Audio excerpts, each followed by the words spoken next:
ఈ వీడియోలో మనం చిన్న పాప యుక్త వయసులో అంటే టీనేజ్‌లోకి వస్తున్నప్పుడు బాడీలో జరిగే చేంజెస్ గురించి మాట్లాడుకుందాం. అసలు ఈ చేంజెస్ అనేవి ఎందుకొస్తాయి? హార్మోన్ లెవెల్స్ అనేవి ఫ్లక్చుయేట్ అవ్వడం వల్ల ఈ చేంజెస్ అనేవి జరుగుతా ఉంటాయి. ఓన్లీ బాడీలోనే కాదు మైండ్‌లో కూడా. First and foremost growth spurt అంటారండి. అంటే సడెన్‌గా హైట్ పెరగడం జరుగుతుంది పాప.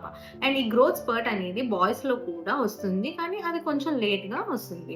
అండ్ నెక్స్ట్ వచ్చేసి బ్రెస్ట్ డెవలప్‌మెంట్. థిలార్కీ అంటారు. చెస్ట్ ఏరియాలో బ్రెస్ట్ డెవలప్‌మెంట్ అనేది స్టార్ట్ అవుతా ఉంటుంది. Next hair development. యాక్సిల్లాలోను, ప్రైవేట్ పార్ట్స్‌లోను హెయిర్ అనేది గ్రో అవుతా ఉంటుంది. స్కిన్ చేంజెస్ వస్తా ఉంటాయి. పింపుల్స్ రావడం, చెమట ఎక్కువగా పట్టడం అండ్ బాడీ స్మెల్ రావడం. ఆ చెమట పట్టినప్పుడు స్మెల్ అనేది ఎక్కువగా రావడం. And most important mood changes. చాలా ఇరిటబుల్‌గా, సెన్సిటివ్‌గా ఉంటారు ఈ టైంలో. పీరియడ్స్ వచ్చే కొన్ని వారాల ముందు వాళ్ళకి తెల్లబట్ట అవ్వడం, పొత్తి కడుపులో బరువుగా అనిపించడం, బ్రెస్ట్స్ అనేవి బరువుగా, టెండర్‌గా అనిపించడం అండ్ మూడ్ చేంజెస్ ఎక్సెసివ్‌గా ఉండడం అనేవి కూడా జరుగుతా ఉంటాయి.